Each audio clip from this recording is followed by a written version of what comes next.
Cummings, who has defended his decision to drive 250 miles 400 kilometers from London to his parents' home in Durham, in northeast England, with his wife and son as he was coming down with COVID-19 symptoms at the end of March.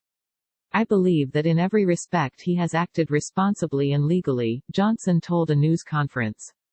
I think that what they did was totally understandable, he added. I think any father, any parent would frankly understand what he did, and I certainly do. Britain's lockdown, which began on March 23, stipulated that people should remain at their primary residence, leaving only for essential local errands and exercise.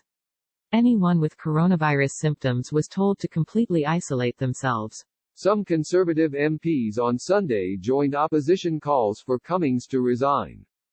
Dominic Cummings has a track record of believing that the rules don't apply to him and treating the scrutiny that should come to anyone in a position of authority with contempt, tweeted Conservative politician Damian Collins.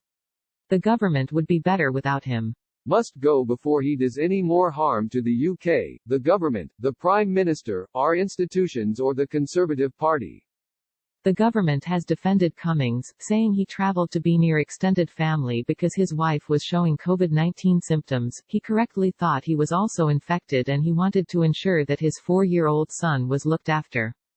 The coronavirus cut a swath through the top ranks of Britain's government in March and April, infecting people including Cummings, Health Secretary Matt Hancock and Johnson himself, who has said that the medical staff at a London hospital saved his life.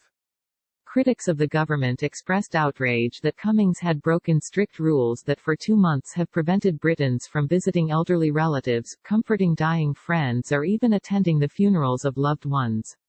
The opposition Labour Party has called for an official investigation.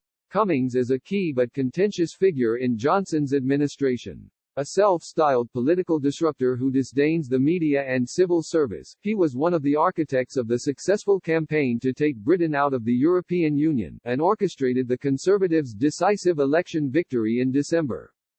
Reporting from London, Al Jazeera's Neve Barker said Johnson would want to ensure that lingering questions over his chief advisor's whereabouts in March and April dissipate as quickly as possible.